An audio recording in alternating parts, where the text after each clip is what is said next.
ഇന്ത്യയുടെ വിദേശകാര്യമന്ത്രി S Jaishankar SCO സബ്മിറ്റുമായി ബന്ധപ്പെട്ട് ചൈനയിൽ പോയി. സാധാരണ കാണാത്ത വിധം പതിവ് ശൈലിയിൽ നിന്ന് മാറി അദ്ദേഹം പ്രസിഡന്റ് ഷീ ജിൻപിങ്ങുമായിട്ട് കൂടിക്കാഴ്ച നടത്തിയിരിക്കുകയാണ്. ഇന്ത്യക്കും ചൈനയ്ക്കും ഇടയിൽ ഒരു ജയശങ്കർ പ്രോബ്ലം ഉണ്ട് എന്ന് പറഞ്ഞുകൊണ്ട് ഒരു വർഷം മുമ്പ് ചൈനീസ് മുഖപത്രമായ ഗ്ലോബൽ ടൈംസ് ഒരു ലേഖനം എഴുതുകയും പെട്ടെന്ന് പിന്നീട് അത് നീക്കം ചെയ്യുകയും ഒക്കെ ചെയ്തിട്ടുണ്ട്. അപ്പോൾ ചൈനയ്ക്ക് പൊതുവെ എസ് ജയശങ്കറിനെ കണ്ടുകൂടാ. അതിന് പ്രധാന കാരണം അദ്ദേഹം വളരെ സ്മാർട്ടാണ് എന്നതും ചൈന ഇന്ത്യ റിലേഷനുമായി ബന്ധപ്പെട്ട പല കാര്യങ്ങളും വെട്ടിത്തുറന്ന് പറഞ്ഞിട്ടുണ്ട് എന്നതുമാണ്. എന്നാൽ ചൈനയ്ക്ക് അങ്ങനെ താല്പര്യമില്ലാത്ത ജയശങ്കറിനെ തന്നെ ചൈനീസ് പ്രസിഡന്റ് ഷീ ജിൻപിങ് കാണുമ്പോൾ രണ്ട് തരത്തിൽ നമുക്കതിനെ വ്യാഖ്യാനിക്കാം. ഒന്ന്, ഇന്ത്യ ചൈന ബന്ധം അതിശക്തമായ രീതിയിൽ പഴയതിനേക്കാൾ മികച്ച രീതിയിൽ മുന്നോട്ട് മെച്ചപ്പെടാൻ സാധ്യതയുണ്ട് എന്നതിൻ്റെ സൂചന. അതായത് ചൈന ഇന്ത്യയുമായിട്ട് ലോങ് ടേമിലേക്ക് വളരെ ഹെൽത്തി ആയ ഒരു റിലേഷൻഷിപ്പ് മെയിൻറ്റെയിൻ ചെയ്യാൻ ആഗ്രഹിക്കുന്നു. ഇന്ത്യക്കും ചൈനയ്ക്കും ഇടയിലുള്ള ഒരു യുദ്ധം ഏത് വിധേനയും അഭിപ്രായ വ്യത്യാസങ്ങൾ ഉള്ളപ്പോൾ തന്നെ ഒഴിവാക്കാൻ ചൈനയും ആഗ്രഹിക്കുന്നു. പരസ്പരം സഹകരിച്ചും അങ്ങോട്ടും ഇങ്ങോട്ടും സഹായിച്ചുമൊക്കെ മുന്നോട്ട് പോകാം. പരസ്പരം തമ്മിലടിച്ചതുകൊണ്ട് പ്രത്യേകിച്ച് ഗുണമില്ല എന്ന് ചൈന മനസ്സിലാക്കിയിരിക്കുന്നു. പലരും ഇപ്പോൾ മനസ്സ് വിചാരിക്കുന്നത് അങ്ങനെയൊന്നും പറയാൻ പറ്റില്ല, ചൈനയെ കുടിച്ച വെള്ളത്തിൽ വിശ്വസിക്കരുത് എന്നല്ലേ. രണ്ടാമത്തെ എൻ്റെയും അഭിപ്രായം അതാണ്. ഒരു സാധ്യത മാത്രമാണ് ഞാൻ ഈ പറഞ്ഞത്. രണ്ടാമത്തെ സാധ്യത എന്ന് പറയുന്നത് ചൈനയുടെ ഒരു ഗൂഢതന്ത്രത്തിന്റെ ഭാഗമാകാം ഈ ഒരു ഇപ്പോഴത്തെ കൂട്ടുണ്ടാക്കാനുള്ള ശ്രമം. ഇത് എന്തുകൊണ്ടാണെന്ന് വെച്ചാൽ 1962 യുദ്ധം ഉണ്ടാവുന്നതിന് മുമ്പും ഇന്ത്യയും ചൈനയും തമ്മിൽ നല്ല സൗഹൃദത്തിലായിരുന്നു. 2020 ഗാൽവാൻ സംഘർഷത്തിന് മുമ്പ് 2019 ചൈനീസ് പ്രസിഡന്റ് ഷീ ജിൻപിങ് ഇന്ത്യയിലേക്ക് വരികയും നരേന്ദ്രമോദിയുമായിട്ട് വളരെ ഫ്രണ്ട്ലി ആയിട്ട് പെരുമാറുകയും ചെയ്തു. എന്തൊരു നല്ല മനുഷ്യനാണെന്ന് ഇന്ത്യക്കാരെ കൊണ്ട് പറയിപ്പിച്ചു. അമ്മാതിരി പെരുമാറ്റമായിരുന്നു. കൈകൾ കോർത്ത് പിടിച്ചും ആലിംഗനം ചെയ്തും തമാശകൾ പറഞ്ഞും ഒന്നിച്ചിരുന്ന് ഭക്ഷണം കഴിച്ചും അങ്ങോട്ടും ഇങ്ങോട്ടും തേരാപ്പാര നടന്നുമൊക്കെ മോദിക്കൊപ്പം ഷീ ജിൻപിങ് ആസ്വദിച്ച് തിമിർക്കുന്നതായിട്ടാണ് നമ്മൾ കാണുന്നത്. തമിഴ്നാട്ടിൽ മഹാബലിപുരമോ മാമല്ലപുരമോ അങ്ങനെ എങ്ങാണ്ട് ഒരു പുരമുണ്ടല്ലോ, ആ പുരത്തും വന്നിരുന്നു. അപ്പോൾ അവിടെയും വന്ന് വലിയ ആളായിട്ട് ഇന്ത്യയുടെ കൂടെ മോദിയുടെ കൂടെ നിന്ന് വലിയ സൗഹൃദമൊക്കെ കാണിച്ചിട്ടാണ് പോയത്.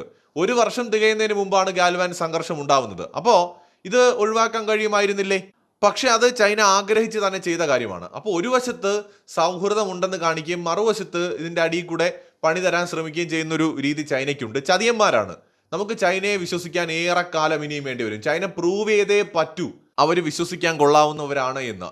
ഇന്ത്യക്കും ചൈനയ്ക്കും ഇടയിൽ പല സംഘർഷങ്ങളും ഉണ്ടായിട്ടുണ്ട്. അതിലേറ്റവും കൂടുതൽ നമ്മൾ ശ്രദ്ധിക്കുന്ന സംഘർഷമാണ് 62 യുദ്ധം, 65 യുദ്ധം, 2020 സംഘർഷം.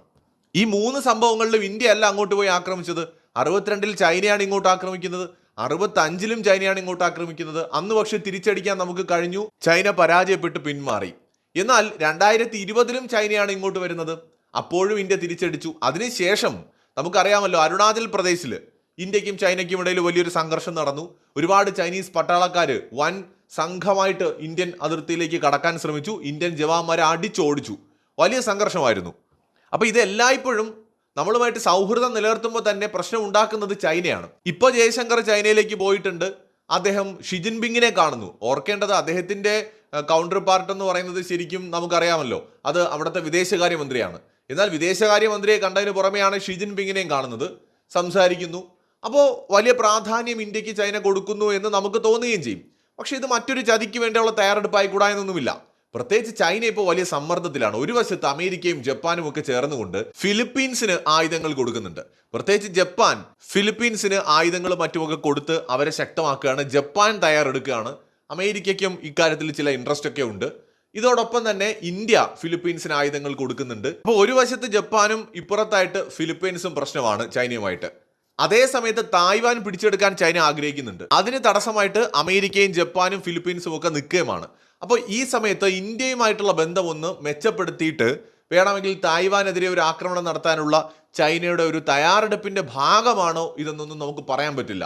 അങ്ങനെയുമാകാം. ഷീ ജിൻപിങ് ഇപ്പോൾ പുറത്തിറങ്ങാതെ നിന്ന് രാജ്യത്തിനുള്ളിൽ തന്നെ നിന്നുകൊണ്ട് പല കാര്യങ്ങളും ചർച്ച ചെയ്ത് തീരുമാനിക്കുന്നതിൻ്റെ തിരക്കിലാണോ എന്ന സംശയങ്ങളൊക്കെ വരുന്നുണ്ട്. അപ്പോൾ എന്താണെങ്കിലും ചൈനയുടെ ഈ സൗഹൃദപരമായ പെരുമാറ്റത്തെ കണ്ണുമടച്ച് ഇന്ത്യക്കാർ വിശ്വസിക്കില്ല.